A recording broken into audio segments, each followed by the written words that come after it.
Good morning all of you. मैं Ghanshyam दुबिया, Gurugram degree college चकपाल Belum, Shri Vijayanagar के इस यूट्यूब चैनल में आपका स्वागत करता हूं। आज हम BA final year history first आधुनिक भारत का इतिहास, जिसमें कि 1740 से लेकर 1956 तक की घटनाओं की जानकारी दी गई है। इसके अंतर्गत आज का जो हमारा टॉपिक रहेगा वह है भारतीय संविधान की विशेषताएं। भारतीय संविधान की विशेषताएं आज का हमारा टॉपिक रहेगा। तो जैसा कि भारत का संविधान तैयार करने के लिए 1946 में एक संविधान सभा का गठन किया गया था। 11 दिसंबर 1946 को डॉक्टर राजेंद्र प्रसाद संविधान सभा के अध्यक्ष चुने गए। संविधान सभा ने 2 वर्ष 11 मास और 18 दिन का लंबा समय लगाकर भारत के एक नए संविधान का निर्माण किया था। 26 नवंबर 1949 को संविधान सभा ने संविधान को पास कर दिया और 26 जनवरी 1950 को यह संविधान संपूर्ण देश पर लागू कर दिया गया था। इस प्रकार 26 जनवरी 1950 को जो है संविधान संपूर्ण देश में लागू कर दिया गया था। आइए हम देखते हैं संविधान की प्रमुख विशेषताएं।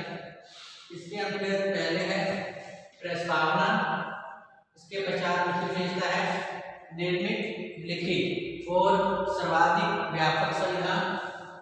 तीसरा है संपूर्ण प्रभुत्व संपन्न लोकतांत्रिक गणराज्य, धर्मनिरपेक्ष राज्य, संसदीय शासन प्रणाली, एकात्मक लक्षणों सहित संघात्मक शासन व्यवस्था, कठोर व लचीलापन, मौलिक अधिकार, मूल कर्तव्य, राज्य के नीति निर्देशक तत्व, न्यायपालिका की स्वतंत्रता और सर्वोच्चता, वयस्क मताधिकार, एकल नागरिकता, कल्याणकारी राज्य का आदर्श, सामाजिक समानता की स्थापना तथा अन्य है एक राष्ट्र भाषा की व्यवस्था तथा विश्व शांति का समर्थक। यह संविधान की प्रमुख विशेषताएं रही है। तो आइए सबसे पहले है तो भारतीय संविधान की प्रमुख विशेषताओं में प्रस्तावना। तो भारतीय संविधान की प्रस्तावना संविधान में जुड़ा हुआ एक श्रेष्ठ आभूषण माना गया है। संविधान के गौरवपूर्ण मूल्यों को इस प्रस्तावना में प्रस्तुत किया गया है। संविधान की प्रस्तावना कुछ इस प्रकार से है। हम भारत के लोग भारत को एक संपूर्ण प्रभुत्व संपन्न लोकतांत्रिक गणराज्य बनाने के लिए तथा उसके समस्त नागरिकों की सामाजिक, आर्थिक और राजनीतिक न्याय, विचार, अभिव्यक्ति, विश्वास, धर्म और उपासना की स्वतंत्रता, प्रतिष्ठा और अवसर की समानता प्राप्त करने के लिए तथा उन सब में व्यक्ति की गरिमा और राष्ट्र की एकता सुनिश्चित करने वाली बंधुता बढ़ाने के लिए दृढ़ संकल्प होकर अपनी इस संविधान सभा में आज तारीख 26 नवंबर 1949 ईस्वी को एतद द्वारा इस संविधान को अंगीकृत, नियमित और आत्मप्रीत करते हैं। तो इस प्रकार संविधान की प्रस्तावना को संविधान के अंतर्गत स्पष्ट किया गया है। इसके पश्चात दूसरी विशेषता है निर्मित, लिखित और सर्वाधिक व्यापक संविधान। तो भारतीय संविधान एक निर्मित लिखित संविधान है। इसके अतिरिक्त भारतीय संविधान विश्व का सबसे लंबा संविधान माना गया है। डॉक्टर आइवर जेनिगन के अनुसार भारतीय संविधान विश्व का सर्वाधिक व्यापक संविधान है। भारत के मूल संविधान में कुल 395 धाराएं, 22 भाग हैं और 9 अनुसूचियां हैं। डॉक्टर MP शर्मा ने भी लिखा है कि भारत की जटिल परिस्थितियों तथा भारतीय जनता की राजनैतिक अनुभवहीनता को दृष्टि में रखते हुए भारतीय संविधान के निर्माताओं ने यह उचित समझा कि इन सभी बातें स्पष्ट रूप से संविधान में रखी जाएं और कोई खतरा न उठाया जाए। नंबर 3 है संपूर्ण प्रभुत्व संपन्न लोकतांत्रिक गणराज्य। तो भारतीय संविधान की यह प्रमुख विशेषता है, संपूर्ण प्रभुत्व संपन्न लोकतांत्रिक गणराज्य इसे घोषित किया गया है। संपूर्ण प्रभुत्व संपन्न, इसका अर्थ यह है कि आंतरिक या बाहरी दृष्टि से जो भारत पर किसी विदेशी सत्ता का अधिकार नहीं है। आंतरिक या बाहरी दृष्टि से भारत पर किसी विदेशी सत्ता का अधिकार नहीं है। अब भारत पूर्ण रूप से स्वतंत्र है। भारत अंतर्राष्ट्रीय क्षेत्र में अपनी इच्छा अनुसार आचरण कर सकता है और वह अपनी विदेश नीति स्वतंत्रता पूर्वक निर्धारित कर सकता है। तो इस प्रकार जो भारत है संपूर्ण प्रभुत्व संपन्न राष्ट्र है। दूसरा है इसके अंतर्गत लोकतांत्रिक राज्य है। तो भारत तो एक लोकतांत्रिक गणराज्य है। भारत में जो राज सत्ता है जनता के हाथ में ही निहित है। जनता द्वारा चुने हुए प्रतिनिधि शासन कार्य चलाते हैं। 18 वर्ष या इससे अधिक आयु के व्यक्ति अर्थात पुरुष और स्त्री जो है उन्हें वोट देने का अधिकार प्रदान किया गया है। इस प्रकार भारत में सरकार का जो निर्माण है जनता के द्वारा किया जाता है और जनता के द्वारा उसे बदला भी जाता है। नेक्स्ट है गणराज्य। तो भारत एक गणराज्य है।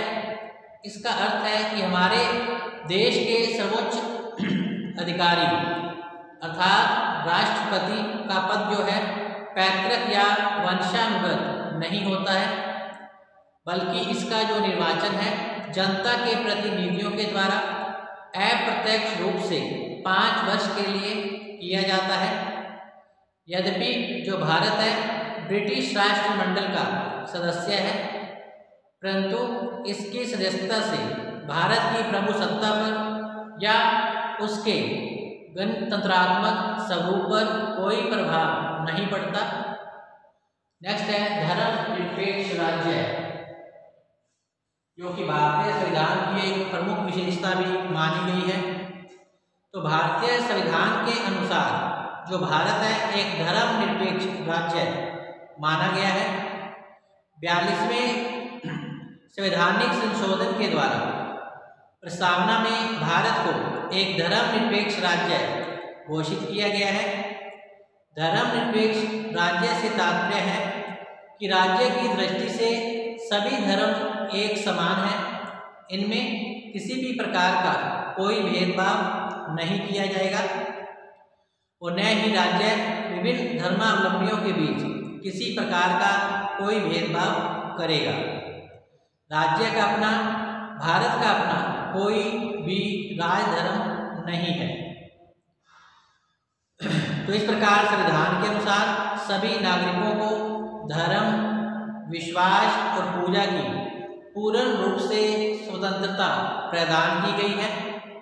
सरकारी नौकरियों और पदों के बारे में भी नागरिकों के साथ किसी प्रकार का कोई भेदभाव नहीं किया जाता है। सभी संप्रदायों और धर्मों के लोगों के लिए योग्यता के आधार पर जो है ये उच्च पद प्राप्त कर सकते हैं। नेक्स्ट है संसदीय शासन प्रणाली। नेक्स्ट है संसदीय शासन प्रणाली व्यवस्था को संविधान के द्वारा अपनाया गया है। केंद्र में राष्ट्रपति संवैधानिक प्रधान है, उसके पास केवल नाम मात्र की ही शक्तियां होती हैं। शासन की जो वास्तविक शक्तियां हैं वह मंत्रिमंडल में ही निहित होती हैं, जो कि संसद के प्रति ही उत्तरदायी है। केंद्र व राज्य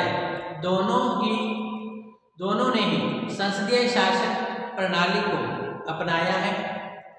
केंद्र में राष्ट्रपति तथा राज्यों में राज्यपाल केवल संवैधानिक अध्यक्ष होते हैं और वे अपने अपने उत्तरदायी मंत्रियों की मंत्रणा के आधार पर ही कार्य करते हैं, योजनाओं का निर्माण करते हैं।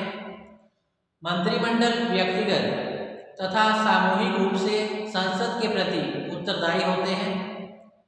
भारतीय संविधान निर्माताओं के द्वारा संसदात्मक शासन प्रणाली को अपनाने का जो कारण यह था कि संसदात्मक शासन प्रणाली की क्रियान्विति सरल होती है और भारत के लोग ब्रिटिश शासन के अंतर्गत संसदात्मक शासन प्रणाली के सिद्धांत और व्यवहार का पर्याप्त ज्ञान प्राप्त कर चुके थे। नेक्स्ट है एकात्मक लक्षणों सहित संघात्मक शासन व्यवस्था। संविधान के अनुसार भारत में संघात्मक शासन व्यवस्था की स्थापना की गई है। इसमें संघात्मक शासन की सभी विशेषताएं विद्यमान रही हैं। संविधान ने शासन शक्ति एक स्थान पर केंद्रित न कर केंद्र और राज्य सरकारों में इसे विभाजित कर दिया है, जो दोनों ही अपने अपने क्षेत्र में स्वतंत्र हैं। संविधान लिखित है और इसे सर्वोच्च स्थिति प्रदान की गई है। सर्वोच्च न्यायालय को संविधान का संरक्षक बनाया गया है और संविधान की व्याख्या करने और केंद्र और राज्यों के मध्य उत्पन्न संवैधानिक विवादों का जो निर्णय का अधिकार दिया गया है। इस प्रकार भारत में संघात्मक शासन प्रणाली को अपनाया गया है। भारत के संविधान के संघात्मक होते हुए भी इसमें कुछ तत्व ऐसे हैं जिसका झुकाव जो है एकात्मक शासन की ओर स्पष्ट होता है। उदाहरण के लिए एकहरी नागरिकता, एकहरी न्यायपालिका, अखिल भारतीय सेवाएं, राष्ट्रपति द्वारा राज्यपाल की नियुक्ति, संसद द्वारा राज्यों के नाम, क्षेत्र और सीमाओं में परिवर्तन का अधिकार। इसी प्रकार राष्ट्रपति के संकटकालीन अधिकारों के अंतर्गत संकट काल की घोषणा द्वारा तो स्पष्ट रूप से संघात्मक व्यवस्था को एकात्मक व्यवस्था के रूप में बदला जा सकता है। नेक्स्ट है कठोर व लचीलेपन का होना। कठोरता व लचीलेपन का समन्वय। तो इस प्रकार भारतीय संविधान में कठोरता और लचीलेपन का सुंदर समन्वय देखने को मिलता है। संविधान में कुछ धाराएं ऐसी हैं जिनमें संशोधन करने के लिए दोनों सदनों के कुल सदस्यों का बहुमत तथा मतदान करने वाले सदस्यों का 2/3 बहुमत तथा भारतीय संघ के आधे राज्यों के विधानमंडलों की स्वीकृति आवश्यक है। संविधान संशोधन की जो प्रक्रिया है जटिल है। इस दृष्टि से जो संविधान है कठोर है। उदाहरण के लिए राष्ट्रपति के निर्वाचन की विधि, संघ और इकाइयों के बीच शक्ति का विभाजन, राज्य के संसद में प्रतिनिधित्व आदि में जो संशोधन की उपयुक्त प्रणाली काफी कठिन है। संविधान के अधिकांश शेष धाराओं में संशोधन के लिए संसद के कुल सदस्यों का स्पष्ट बहुमत व उपस्थित सदस्यों का 2/3 बहुमत होना आवश्यक है। दूसरी ओर संविधान में कुछ ऐसी धाराएं भी हैं जिनमें जो संसद है साधारण बहुमत से संशोधन कर सकती है। उदाहरण के लिए नवीन राज्यों का निर्माण, वर्तमान राज्यों के पुनर्गठन, भारतीय नागरिकता के अर्थ में परिवर्तन आदि के विषय में संशोधन के लिए केवल साधारण बहुमत ही पर्याप्त है। तो इस दृष्टि से जो भारतीय संविधान है वह लचीला है।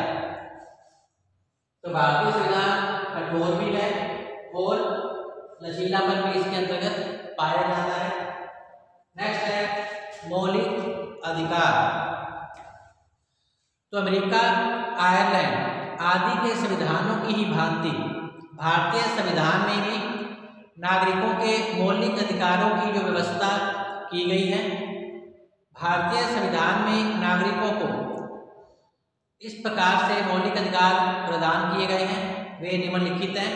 नंबर 1 है समानता का अधिकार, नंबर 2 है स्वतंत्रता का अधिकार, नंबर 3 शोषण के विरुद्ध अधिकार, नेक्स्ट है धार्मिक स्वतंत्रता का अधिकार, 5 नंबर है सांस्कृतिक तथा शिक्षा संबंधी अधिकार और 6 नंबर है संवैधानिक उपचारों का अधिकार। इन अधिकारों की रक्षा के लिए नागरिक न्यायालय की शरण ले सकते हैं। इन अधिकारों को न्यायिक संरक्षण प्रदान किया गया है। नागरिकों के मौलिक अधिकार पूर्णतः सीमित एवं अनियंत्रित नहीं है, संविधान द्वारा इन्हें मर्यादित किया गया है। इस प्रकार भारतीय संविधान की जो प्रमुख विशेषता है वह मौलिक अधिकार भी है। इसके अंतर्गत जो भारतीय संविधान में नागरिकों को अधिकार प्रदान किए गए हैं, समानता का अधिकार, स्वतंत्रता का अधिकार, शोषण के विरुद्ध अधिकार, धार्मिक स्वतंत्रता का अधिकार, सांस्कृतिक शिक्षा संबंधी अधिकार व संवैधानिक उपचारों का अधिकार जो कि भारतीय नागरिकों को प्रदान किए गए हैं। नेक्स्ट है मूल कर्तव्य। तो 42वें संवैधानिक संशोधन के अनुसार भारतीय नागरिकों के 10 मूल कर्तव्यों का भी उल्लेख किया गया है। 86वें संवैधानिक संशोधन के द्वारा 11वें मूल कर्तव्य का भी समावेश किया गया है। नागरिकों के 11 मूल कर्तव्य जो हैं कुछ इस प्रकार से हैं। नागरिकों के 11 मूल कर्तव्य कुछ इस प्रकार से हैं। नंबर 1 है संविधान का पालन करें और उसके आदर्शों, संस्थाओं, राष्ट्रध्वज एवं राष्ट्रीय गान का आदर करें।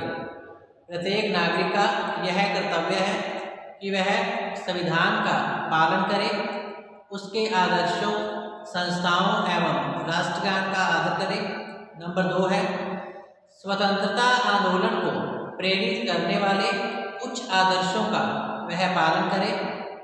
3 नंबर भारत की प्रभुता, एकता और अखंडता की रक्षा करे और उसे बनाए रखे। नेक्स्ट है वह देश की रक्षा करे और आह्वान किए जाने पर राष्ट्र की सेवा करे। नेक्स्ट है मूल कर्तव्य भारत के सभी लोगों में समरसता और भाईचारे की भावना का निर्माण करे। नेक्स्ट है हमारी संस्कृति की गौरवशाली परंपरा का वह महत्व समझे और उसे संरक्षण प्रदान करे। इसी प्रकार नेक्स्ट मूल कर्तव्य है प्राकृतिक पर्यावरण की रक्षा और संवर्धन करे और प्राणी मात्र के प्रति दया का भाव रखे। इसी प्रकार नेक्स्ट मूल कर्तव्य है वैज्ञानिक दृष्टिकोण, मानवतावाद, ज्ञानार्जन और सुधार की भावना का विकास करे। नेक्स्ट है सार्वजनिक संपत्ति को सुरक्षित रखे और हिंसा से दूर रहे। नेक्स्ट है व्यक्तिगत और सामूहिक गतिविधियों के सभी क्षेत्रों में उत्कर्ष के लिए वह प्रयास करे।